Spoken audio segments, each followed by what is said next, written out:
Hey, do you wish you had a group of people you could discuss and learn about movies with?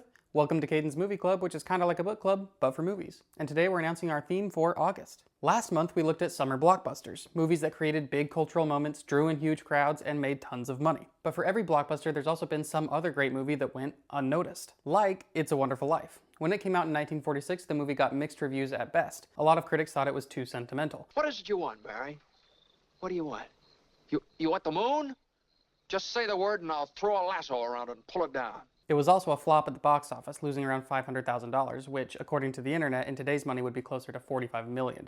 But 80 years later, we all know about It's a Wonderful Life. Sometime between the 70s and 80s, it became a holiday classic thanks to annual TV showings. In 1984, the director, Frank Capra, said, "It's the damnedest thing. The film has a life of its own now. I'm like a parent whose kid grows up to be president. I'm proud, but it's the kid who did the work." For one reason or another, there's a number of movies like this. They seem dead on arrival, but their stories persist and fight their way back to be part of our cultural awareness. And that's why our August Movie Club theme is going to be sleeper hits. Now, I do have to clarify that there's multiple definitions of sleeper hit. We're going to be looking at movies that were generally not well received upon release, either at the box office or with critics or both, but then became recognized over time. This can happen for all kinds of different reasons. A big one is when movies get a second life thanks to some new technology, like TV broadcasts or VHS or streaming or even TikTok trends. But these are some of my favorite Hollywood stories because it just goes to show that nothing is ever written in stone. If you go see a movie and think it's one of the best things you've ever seen and then hear nobody talking about it, or look and see it's got a crappy Rotten Tomatoes score or whatever, you don't need to second guess yourself. Your experience was valid and chances are others felt the same way. And better yet, if you make something artistic and it doesn't seem to move the needle very much at first,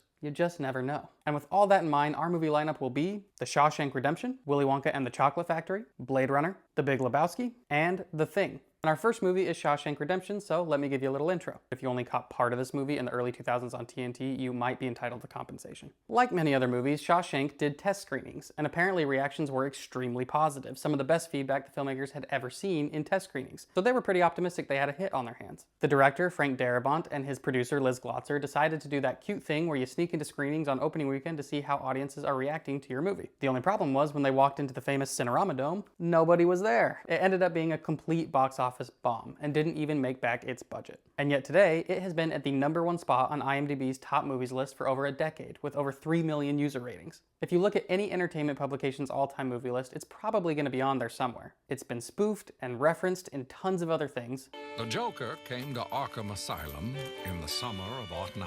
The first time I laid eyes on Andy Dufresne, I didn't think much of him. Would you care for some reading material? And it popularized the phrase, "Get busy living, or get busy dying." Point is, it's the perfect example of a movie that went from failure to all-time classic. So, here's some questions to keep in mind while you watch. Why do you think this movie didn't register with a large audience when it was released? Why do you think it resonates with a large audience now? What contributed to the film's transition from a box office bomb to a classic? What was your first experience with the movie like? Did you watch it because it was considered a classic? And do you think that altered how you approached it?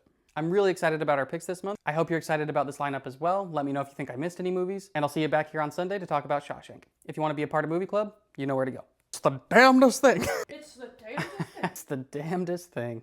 It's the damnedest thing, guy.